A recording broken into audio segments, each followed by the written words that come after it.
Assalamualaikum warahmatullahi wabarakatuh. Salam sejahtera untuk kita semua, rekan-rekan CPL dimanapun berada.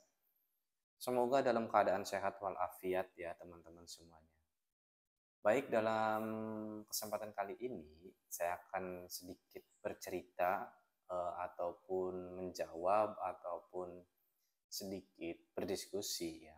Karena di sini ada pertanyaan dari rekan kita yang komen di channel sebelumnya ya, uploadan sebelumnya itu yang saya tampilkan di sini, dan kemudian pula saya sampaikan ya link link apa ya link latihan terkait dengan eh, persiapan ataupun kisi-kisi CAT ataupun tes tertulis mengenai seleksi Bawaslu tingkat kabupaten kota ya, yang akan dilaksanakan perkiraan di pertengahan bulan Juni nanti.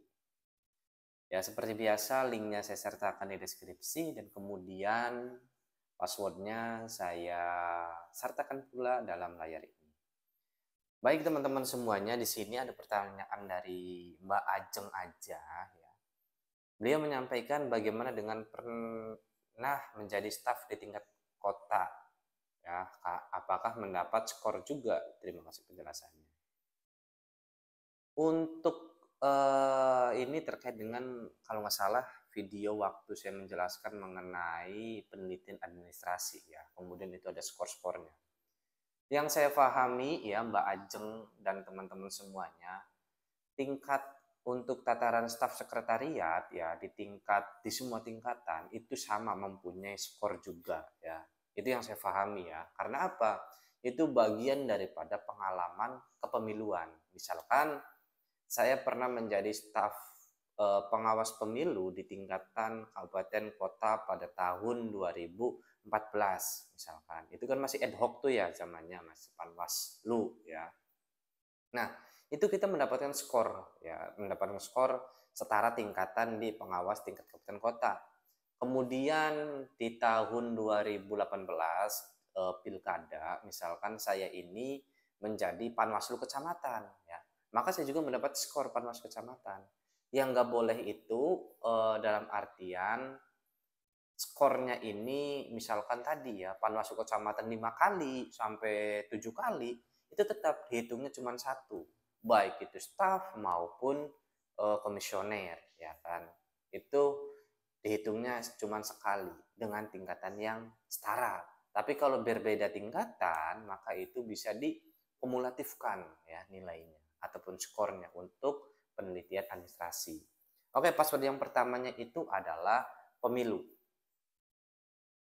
Itu ya Mbak Ajeng, semoga bisa dapat menjawab pertanyaannya, dan semoga nanti Mbak Ajeng lolos di seleksi Bawaslu Kota Mbak Ajeng. Oke. Kemudian yang kedua, ini ada pertanyaan dari Mbak Suprihatin Sagito ya. Di mana beliau itu menyampaikan pertanyaannya dalam WhatsApp grup ya. Beliau mengkomentari ya yang saya sampaikan itu terkait dengan pembahasan waktu itu mengenai visi misi ya, ataupun kisi-kisi dalam hal visi misinya ya.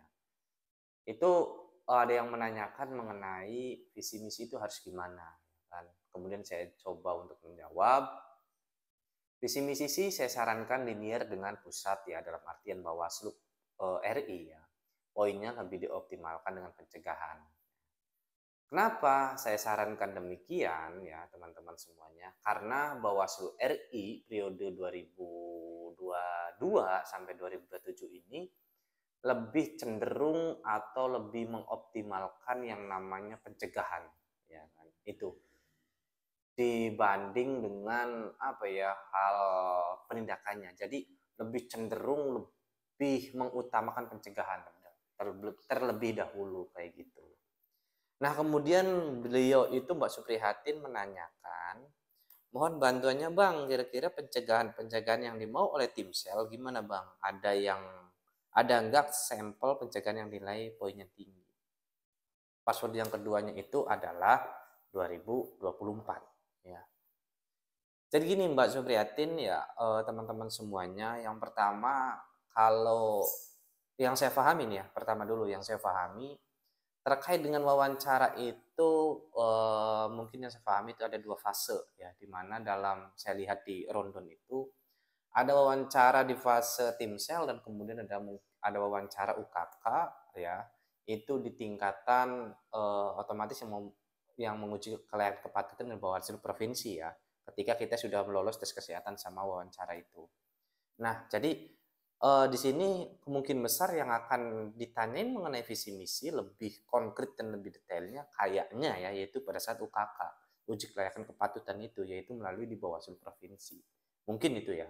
Tapi persiapan juga di ketika ada tim sel di fase ataupun di tahapan wawancara di tim sel, ya saya sarankan pula untuk dipersiapkan gitu.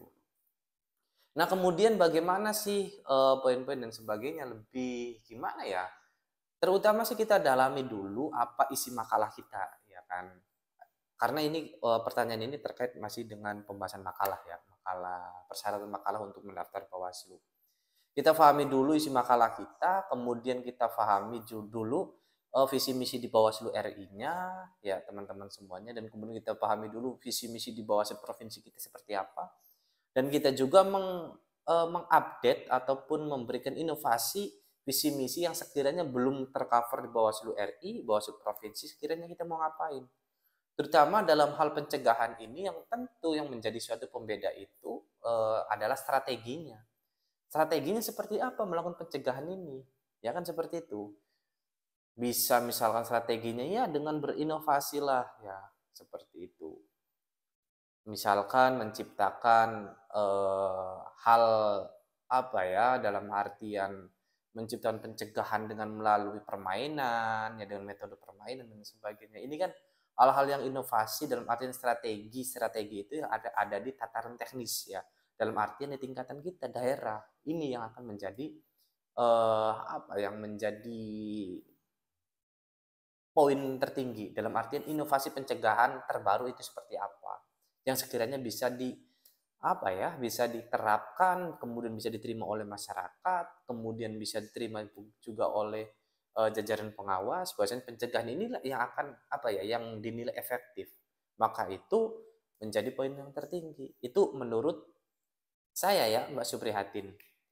Oke, password yang ketiganya itu adalah sukses.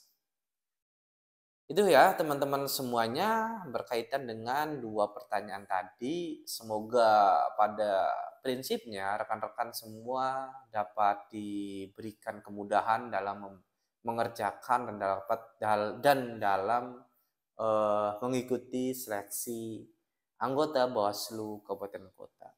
Oke, semoga berhasil teman-teman semuanya. Jangan lupa di-subscribe, like, dan share teman-teman. Saya akhiri.